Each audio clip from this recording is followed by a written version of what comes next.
He consistently ranks in the Forbes list of the world's wealthiest people. He's one of the best-known entrepreneurs of the personal computer revolution. He is the second most generous philanthropist in America, having given over $28 billion to charity. He's Bill Gates, and here are his top 10 rules for success.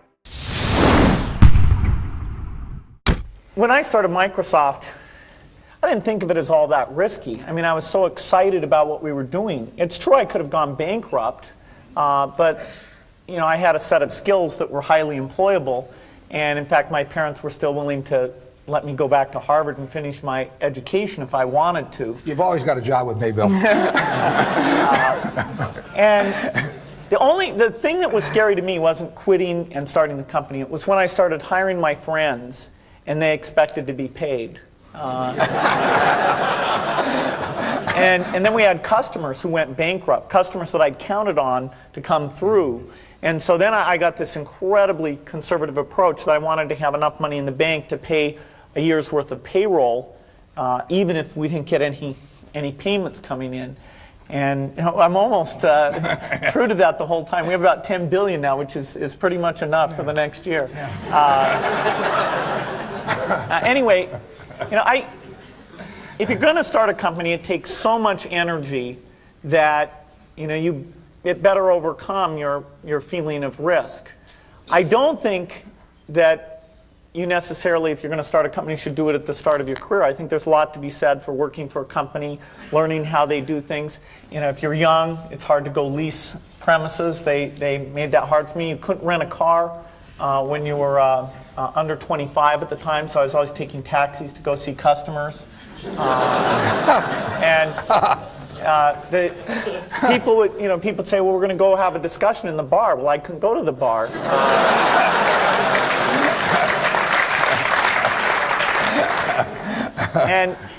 But that's fun, because I'll tell you, when people are first skeptical and they think, oh, this kid doesn't know anything, then when you show them you've really got a good product and you know something, they actually tend to go overboard and they think, whoa, they know a lot.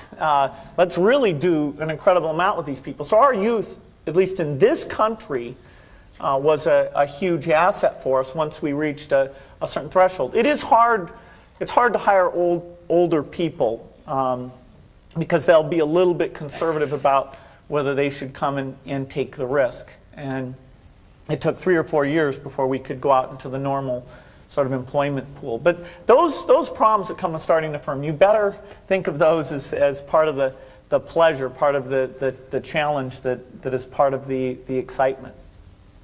I want to thank Harvard for this honor.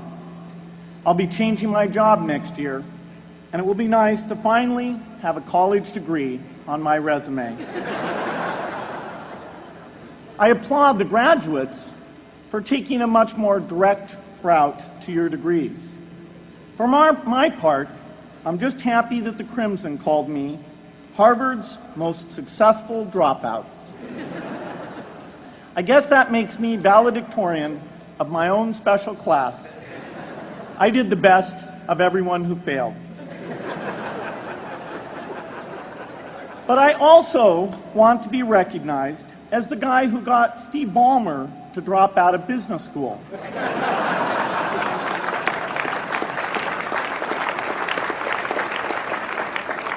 I'm a bad influence. That's why I was invited to speak at your graduation. If I'd spoken at your orientation, fewer of you might be here today. I'm in meetings a lot. My calendar gets very full with those, and then at night, after the kids have gone to bed, I'm on email a great deal. I get messages during the day. That's my chance to give long responses. And then over the weekend, I send a lot of mail as well. I take 2 weeks a year to just go off and read and think, where I'm not interrupted by work or anything else. I'm just solidly trying to think about the future, and people get to send me things to read as part of that so-called Think Week. So it's a nice mix of things. About 25% of the time that I'm out traveling around, meeting with customers, Europe, Asia, and that sort of helps me think, okay, do we have the right priorities? What are people responding well to, and what would they They like to see us do better. Hello, I'm Bill Gates, Chairman of Microsoft. In this video, you're going to see the future, Windows. Microsoft first came up with the Windows concept back in 1983. And today, the leading software users have switched into the Windows environment. It's really incredible how quickly our powerful applications like Word and Excel and PowerPoint have been adopted. It's not just Microsoft applications. Even companies like WordPerfect and Lotus have now come out with Windows applications. And every week we see new innovative work. It's really attracting all the innovation in the industry. We predicted this a long time ago, and now it's the future. The key point there is you've got to enjoy what you do every day. And for me, that's working with very smart people.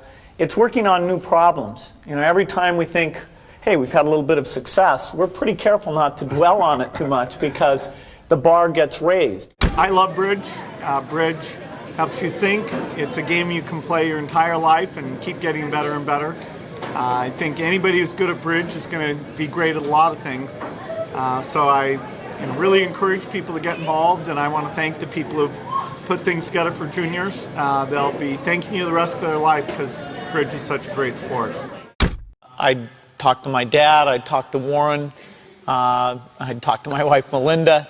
So I have enough people that know me and actually know where my judgment isn't its strongest, where I might get overexcited about something or forget to think about something. And so they're good at correcting, particularly Melinda, good at correcting whatever those blind spots are. And I think it's good to encourage your friends and advisors to really give them that license. I can go to a party and forget to say hello to various people or something. That's a very minor example of my blind spots. Not to the hostess. Well, Melinda would help me do that. Yeah, she would, So, a small number of people that you can turn to on certain key things is a great asset.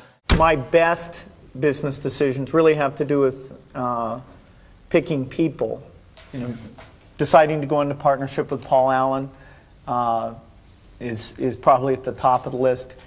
And then subsequently hiring a friend, Steve Ballmer. And having somebody who you totally trust, who's totally committed, who shares your vision and yet has a little bit different set of skills, and also acts as a check on you. Some of the ideas you come up with, you run by them because they're going to say, hey, wait a minute. Have you thought about this and that? And just, the benefit of sparking off of somebody who's got that kind of brilliance, it's not only made it fun, but it's really led to a lot of success. So picking a partner is crucial. I had one habit that I developed when I was at college that was actually a very bad habit, which was I like to show people that I didn't do any work and that I didn't go to classes and I didn't care. And then at the very last minute, like 2 days before the test, I'd get serious about it. And people thought that was funny. That was my positioning, the guy who did nothing until the last minute.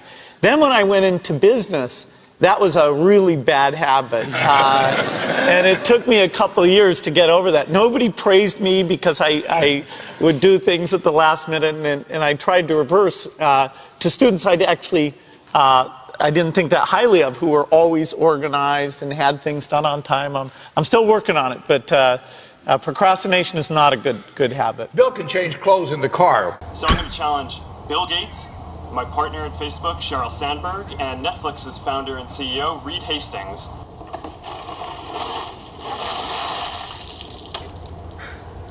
I'm glad to give to ALS. It's a great cause, but I want to accept this challenge. I want to do it better than it's been done.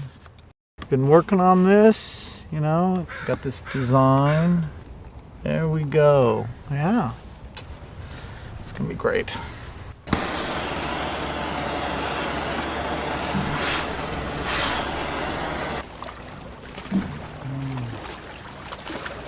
I'm here to join the people bringing attention to Lou Gehrig's disease by taking the ALS Ice Bucket Challenge. I'm going to challenge 3 more people: Elon Musk, Ryan Seacrest, and Chris Anderson of TED. Consider yourself challenged. You have 24 hours. Good luck.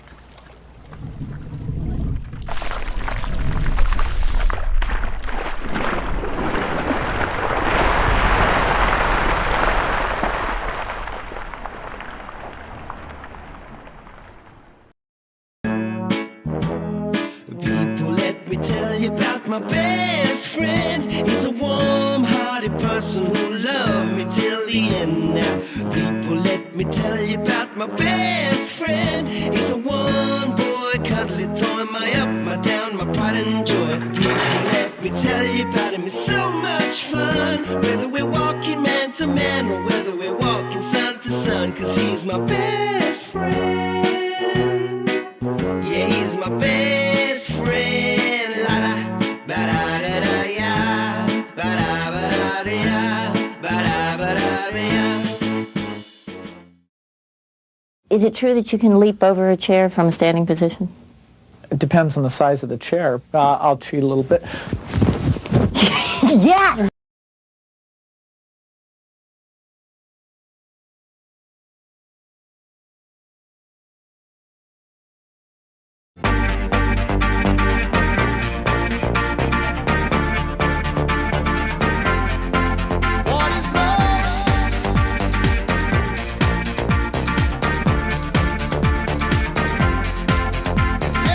By the way, I believe in winners and losers, and especially the freedom to fail. Who? Him? Who? Him? Who? Him? Him? Who? Me? I don't know why you're not there. I need da da da. No way! What is love? Baby, don't hurt me. Don't hurt. Oh, behave.